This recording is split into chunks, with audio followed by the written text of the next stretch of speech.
जब भी टाइम मिलता है मैं आप लोगों के कमेंट भी पढ़ता हूँ और आप लोगों के मैसेज भी देखता हूँ। और आप में से बहुत सारे लोगों के सिविल सर्विस एग्जाम से जुड़े हुए सवाल होते हैं, डाउट होते हैं। और मैं कहता हूँ इस तरह के डाउट और सवाल होना चाहिए। अब आप सोच लीजिए, मेरे मन में भी इस तरह के डाउट रहे होंगे ना, सवाल रहे होंगे ना। अब मैं माँ के पेट से तो सीख के सब कुछ नहीं आ गया होऊंगा। मुझे भी तो किसी ने ये बताया होगा, मैंने उससे सवाल किए होंगे, उसके सामने ये डाउट रखे होंगे, उसने हमें समझाया होगा, हमें सब कुछ जानकारी दी होगी। तो सरमाया मत करिएगा, झिझक मत खाया करिएगा, जो भी मन में सवाल आता है आप लोग भेज दिया करिएगा। समझ रहे हैं आप लोग।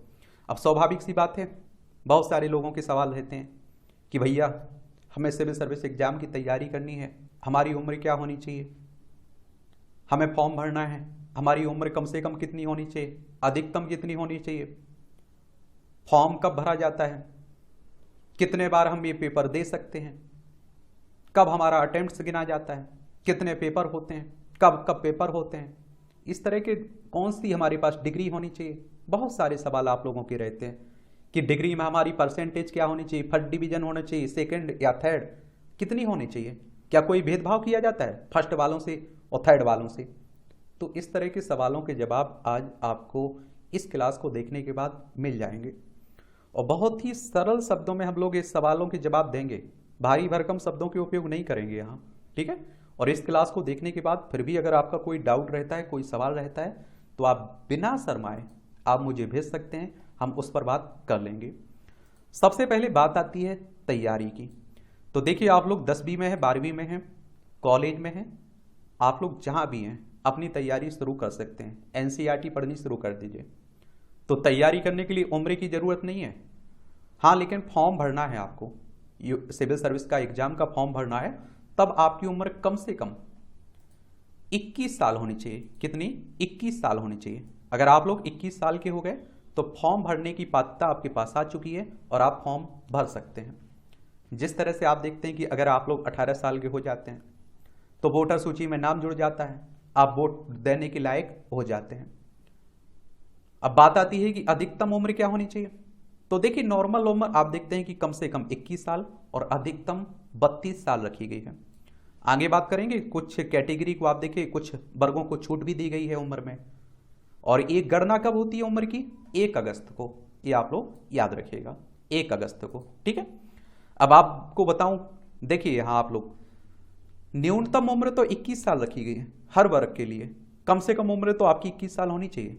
लेकिन जनरल कैटेगरी के लिए 32 रखी गई है अधिकतम, पिछड़ा वर्ग के लिए 35 रखी गई है, अनुसूचित जाति के लिए 37 रखी गई है, अनुसूचित जनजाति के लिए आप देखेंगे 37 साल रखी गई है। ईडब्ल्यूएस जो आप देखते हैं कि जनरल कैटेगरी में 10% कोटा मिला है ना, जो रिजर्वेशन, उनके लिए 32%, कितनी 32 रखी गई है एज, ये आप लोग याद रखिएगा। और मैं कहता हूं कि अधिकतम उम्र पर मत जाइए, जितने जल्दी हो सके मेहनत करके अपना सिलेक्शन पा लीजिएगा। अब विभिन्न श्रेणियों में आप देखते हैं कि छूट दी गई हुई। अब आप देखिए, ओबीसी वर्ग के लिए 3 साल दी गई है, और इनके लिए आप देखते हैं कि कितनी दी गई है, अनुसूचित जाति के लिए आप देखते हैं 5 साल दी गई है, अनुसूचित जनजाति के लिए 5 साल दी गई है, ये अधिक उम्र दी गई है अधिकतम, ठीक है। अब देखिए, एक बात और आती है, एक बात आती है प्रयासों की संख्या की, कि मान लीजिए मैंने फॉर्म भर दिया, हम कितने बार ये फॉर्म भर सकते हैं, कितने बार पेपर दे सकते हैं। तो मैं आप लोगों को बता दूं, 21 साल से लेकर आप जिस भी कैटेगरी से हैं अधिकतम उम्र तक फॉर्म भर सकते हैं, कितनी बार भी फॉर्म भर सकते हैं। फॉर्म भरने पर आपका अटेम्प्ट नहीं गिना जाता है। मैंने मान लीजिए फॉर्म भर दिया है लेकिन पेपर देने नहीं जा रहा हूं, तो मेरा अटेम्प्ट नहीं गिना जाएगा भाई, ये आप लोग क्लियर समझ लीजिए, कोई अटेम्प्ट्स की गिनती नहीं होगी। मैंने फॉर्म भर दिया है और मैं पेपर देने जा चुका हूं, वहां मैंने अपनी जो अटेंडेंस है वो एक्सेप्ट कर ली है, यानी कि अटेंडेंस लगा दी है। अब देखिए भाई, मैं दोनों पेपर ना दूं, बीच में भागा हूं, मेरा अटेम्प्ट्स गिन लिया जाएगा, ये आप लोग याद रखिएगा। आपकी उपस्थिति वहां दर्ज हो गई एग्जाम सेंटर पर प्रीलिम्स में, आपका अटेम्प्ट्स गिन लिया जाएगा, ये सीधी सी बात आप लोग याद रखिएगा। अब सामान्य वर्ग के लिए कितनी रखी गई है? 6 अटेम्प्ट रखे गए हैं, 6 बार प्रीलिम्स दे सकते हैं वो लोग। पिछड़ा वर्ग के लिए 9 अटेम्प्ट्स रखे गए हैं, और अनुसूचित जाति और अनुसूचित जनजाति कि जब तक उम्र की सीमा खत्म नहीं हो जाती है, अधिकतम जो उम्र सीमा उन्हें मिली हुई है, एज लिमिट खत्म नहीं हो जाती है, तब तक वो फॉर्म डाल सकते हैं, पेपर दे सकते हैं। ये आप लोग याद रखिएगा, ठीक है। अब देखिए बात आती है योग्यता की, किसकी? शैक्षणिक योग्यता की। तो ये आप देखिए जो भूतपूर्व सैनिक होते हैं, बेंचमार्क विकलांगता, इनके लिए 9 प्रयास रखेंगे 42 साल तक। अगर हम लोग देखिए डिग्री की आपकी बात करें तो आप सभी जानते हैं कि आप लोग 10वीं करते हैं, 12वीं करते हैं, फिर आप लोग कॉलेज में जाते हैं, कोई बीए करता है, कोई बीएससी करता है, बीकॉम करता है, कोई इंजीनियरिंग करने लगता है, कोई मेडिकल के क्षेत्र में चला जाता है। तो आप देखिए उसे डिग्री कहते हैं। क्या कहते हैं? डिग्री कहते हैं। तो उम्मीदवार के पास किसी मान्यता प्राप्त सरकारी विश्वविद्यालय से डिग्री या उसके आगे भी अगर कोई पढ़ाई है तो समकक्ष होना, योग्यता होनी चाहिए। और जब भी आप लोग एडमिशन लेते हैं ना किसी कॉलेज में, यूनिवर्सिटी में, आप लोग उसके बारे में जानकारी इकट्ठी कर लिया करिएगा कि सरकार से उसे मान्यता मिली हुई है या नहीं मिली हुई है। तो मान्यता मिली हुई है तो अगर आप लोगों के पास डिग्री आ जाती है, आपकी वो डिग्री मान्य होगी। लेकिन बात यह आती है कि आपकी डिग्री में कितना % होना चाहिए? क्या कोई इसमें आप देखिए अनिवार्य है? तो बिल्कुल नहीं है।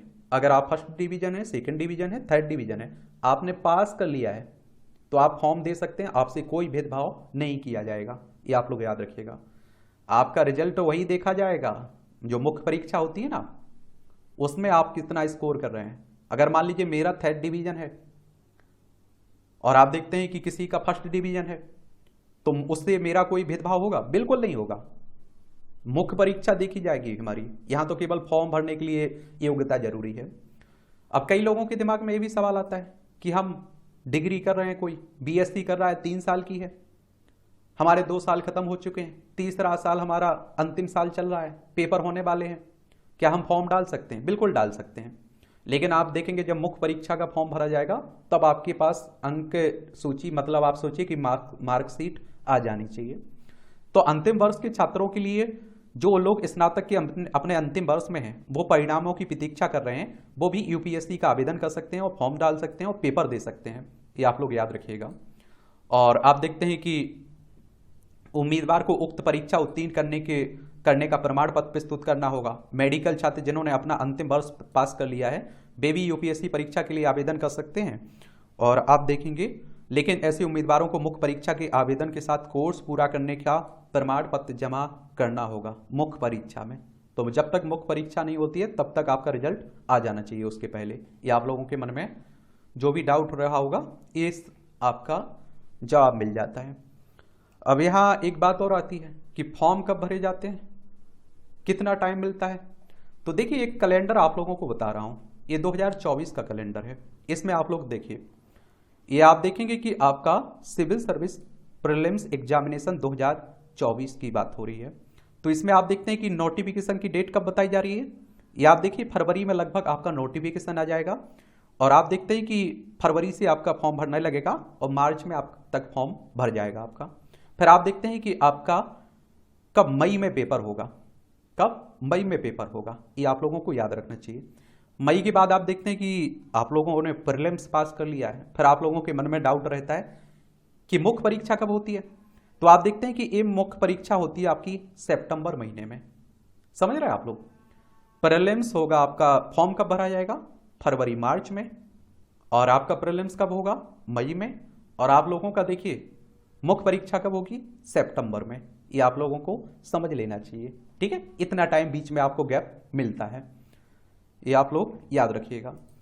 अब एक और बात आती है कि प्रीलिम्स तो आप सभी जानते हैं कि एक ही दिन में दोनों पेपर आपके खत्म हो जाते हैं। प्रीलिम्स में 2 पेपर होते हैं ना, सामान्य अध्ययन पहला पेपर, और देखते हैं आप लोग की सामान्य अध्ययन दूसरा, जिसे आप लोग सी सेट कह देते हैं।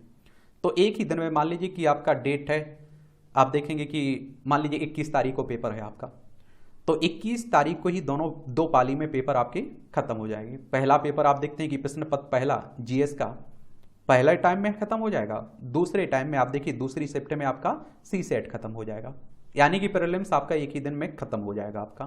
फिर आप देखिए प्रीलिम्स आपने पास कर लिया तो मुख्य परीक्षा में आप लोग पहुंचेंगे। तो मुख्य परीक्षा में आप देखते हैं कि आपका कंपलसरी पेपर होते हैं, आप सभी जानते हैं। 2 आप देखते हैं होते हैं ना इंग्लिश का, एक आप देखते हैं कि आपकी रीजनल भाषा रहती है, उन्हें चुनना होता है। इन सब के बारे में हम लोग आगे क्लास में बात करेंगे, विस्तार से चर्चा करेंगे, आपको परेशान नहीं होना है। फिर आप देखते हैं कि निबंध का होता है एक पेपर आपका, जीएस के 4 पेपर होते हैं आपके, और फिर आप देखते हैं कि आपका ऑप्शनल होता है। ऑप्शनल होता है या नहीं होता है, तो उसी की बात हो रही है। तो ये आप लोगों को मालूम होना चाहिए कि मान लीजिए देखिए एक दिन में आपका क्या हो जाएगा, निबंध का पेपर हो जाएगा। फिर आप देखिए एक दिन में आपका जीएस 1 और जीएस 2 खत्म हो जाएगा एक दिन में।